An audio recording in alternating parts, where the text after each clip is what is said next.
Jurgen, first of all, how has Joe Gomez been since returning from international duty, and what did you make of how England handled that whole situation with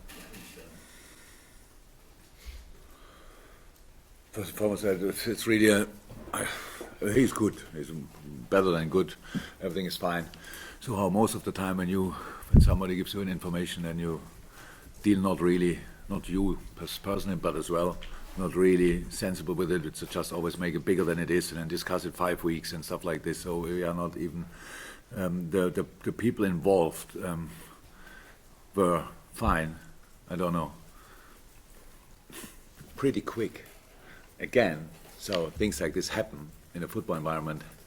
That's how it is. It's a big challenge to ask the boys for pretty much everything in the game to play against each other. The next day you meet each other and have to play together for something. So that's how it is. It's just a challenge. It was always like this. So there's absolutely nothing to say about. And Gareth and English FA deal with it like they thought it's right. I cannot judge that because I was not in the situation. But the most important thing is that the players are absolutely okay and better after that. So all okay. Nothing else to say about it really.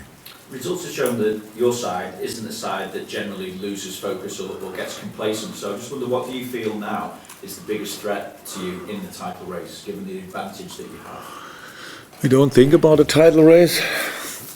The biggest challenge for us is facing constantly questions about it. It's probably like this, but apart from that, it's a completely normal. So far, it's a normal season. We never made it the season where we have to or whatever. We have to. It's just the season we are in. We play as good as we can. We try to get as many points as we can, and the challenges are the 26 teams not 26, but the 26 games we have to play, and the next one is Crystal Palace. And when we talk about that, maybe a couple of minutes today, then it's we will realize it's a challenge. Everybody knows that, and that's these challenges are big enough, so we don't need any others, and we don't think about anything else. Before we talk a little bit more about Crystal Palace, what you make about Jose Mourinho's return to the Premier League with Spurs, and obviously Mauricio Pochettino having gone? Yeah, welcome back, Jose. Obviously, it's nice to have him back. So he was desperate. You could see in the time when he was not in. But on the other side, it's of course then Mauricio is not there anymore, and that shows, of course, how quick things change nowadays. That's how it is. I think around about 5 months ago we played each other in the Champions League final, and now he's on holiday, and I hope he can enjoy it. To be honest, he did a brilliant job at Tottenham. Nobody doubts that. Everybody knows that. He's an outstanding coach, great guy, left and right of the game, I would say. So it's like I really enjoyed the challenges on the games we played against each other. It was my first game in the Premier League against him, so we have quite a kind of a history together. But everybody knows that pretty much all the jobs available or not available, Mauricio will be in contention, I think. And everything will be fine. But of course, that was a big one. It was when I heard it first, I couldn't really believe it in that moment. But then a couple of hours later, they had already the solution. So that's how it is. And I really hope that Mauricio can enjoy the few days, weeks, months, I don't know, off will not last long, and then he will be back. Yeah, and Jose is highest motivated, obviously, so that will be interesting as well. Damien? Crystal Palace, if you don't mind. Why have they proved such a difficult opponent in the past for Liverpool and for other top teams? Oh, it's a quality, yeah. Oh, especially the home games for them are pretty special because it's a really nice atmosphere there. They make it difficult. Just it's a special place to go, 100%, and they have the quality. I think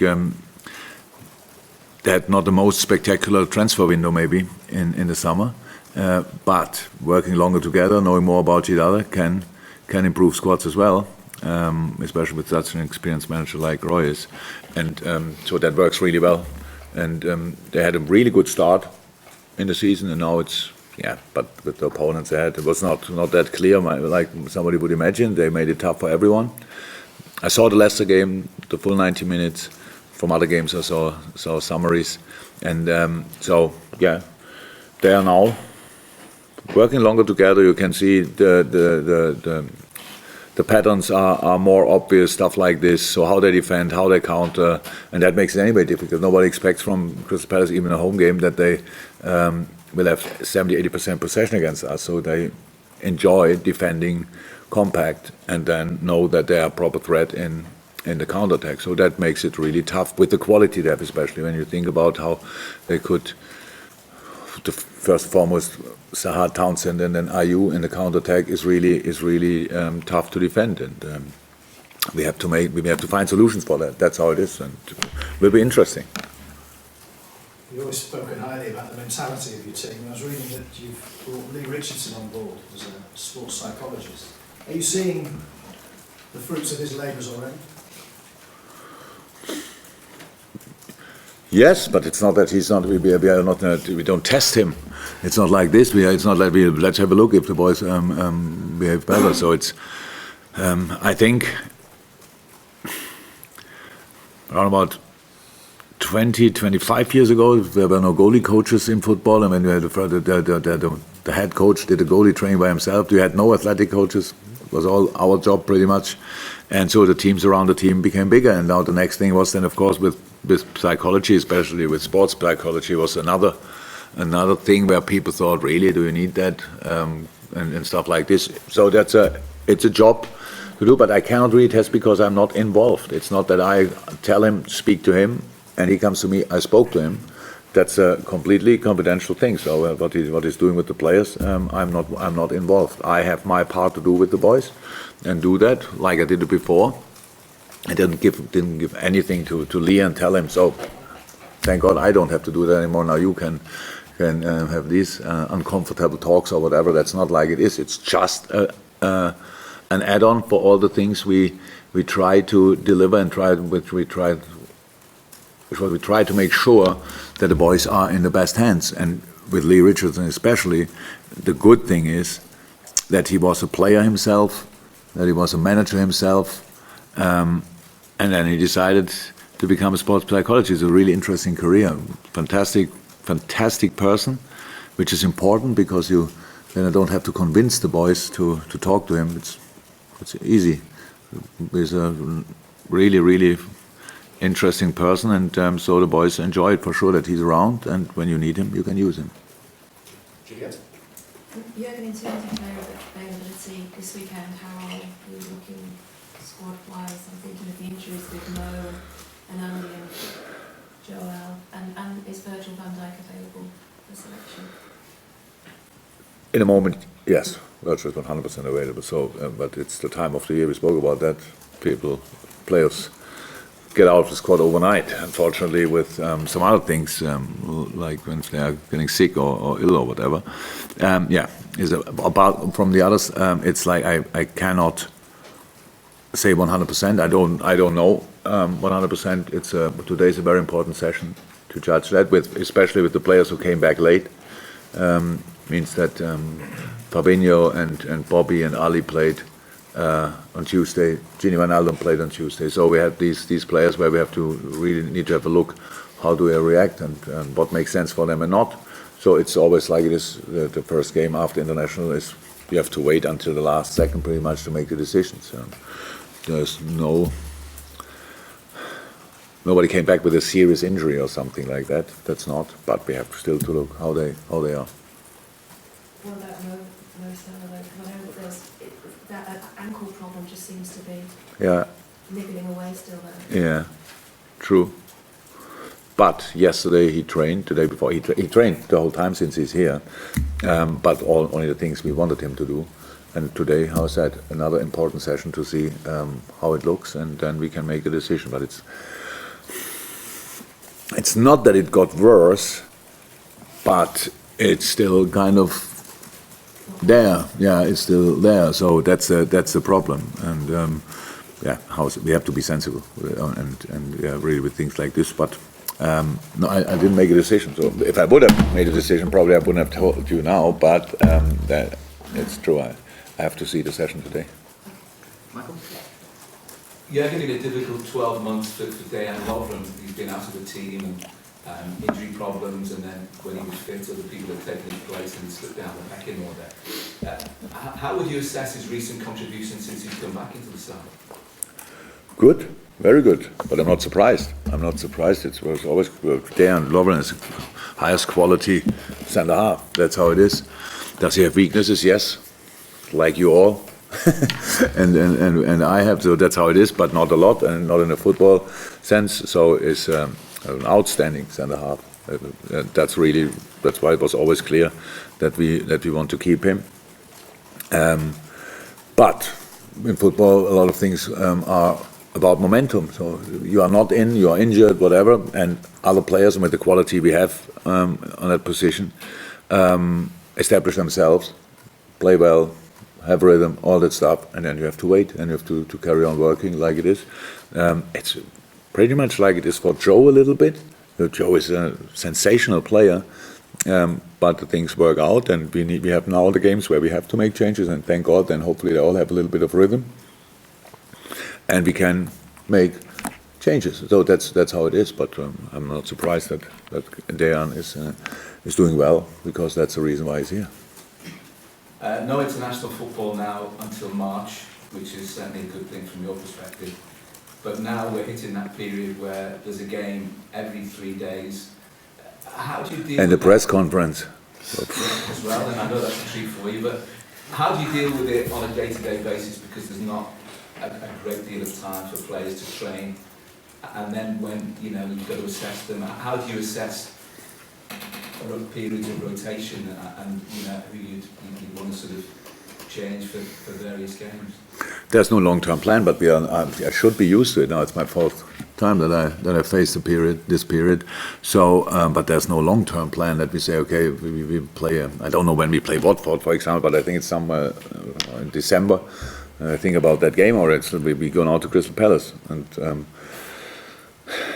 then on Wednesday I think we play Napoli. So, but I have no clue in the moment who will play against Napoli. And after that we play Brighton. I have absolutely no idea who will play against Brighton. So it's just to have to find solutions for the specific moment. There will be moments when you play Wednesday, Saturday, for example, stuff like this, or even worse in late December, where we have to think about something like that. Who fits better for this opponent, stuff like that. But that's not in a moment. That's not a moment. So we have to make sure that they all are absolutely in a top shape. And whenever somebody has to start, that he's really there, knows about all the things we have to do on the pitch, is ready to contribute, is ready to deliver, to use his skills and stuff. That's how it is. But I don't think if other managers do it differently, but I can't. It's not that I know who plays in 2 weeks and stuff like this. So we really have to make sure we are ready for the next game, recover, have another look, and then make a decision for that game. Carl, top right. For that. You've got Shaqiri back now. Just wondering how much ground he's got to make up to become sort of a viable option for you. Just to train, you said that you used no other reason and nothing else. He was now really long injured. I think it was 5 weeks or so, probably 5. And so to get the match fitness again, that takes time as well. So if he felt that this week, he trained this week, did not all the same thing like the players who had absolutely nothing. So we still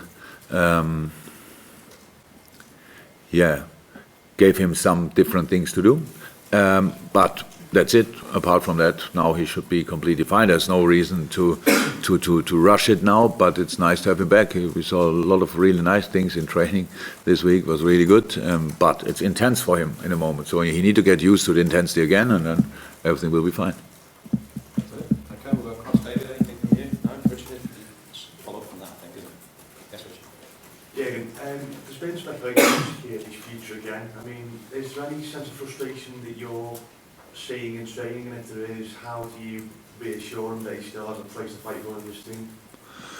About who do you speak? Sorry. Shaqiri, there's been speculation about his future, about he wants to leave. but not internally. Why should I talk about something or speak about something which is absolutely not interesting for us? That's the world outside. If somebody's not playing, he was 5 weeks into the hype. If that is then seen as a period where he cannot play, I cannot help the people. And before that, yes, maybe we spoke about that at that time, that we didn't have exactly as many games as he wanted to, but that's pretty much all. So there's nothing else to say. So really, we don't think like this. When I'm with him, he's completely happy, completely fine here, and speculations are speculations and nothing which we can change. No, really, I can't. I have no idea what I could say about that. So of course he has a future here. So, but we all speak about the future always.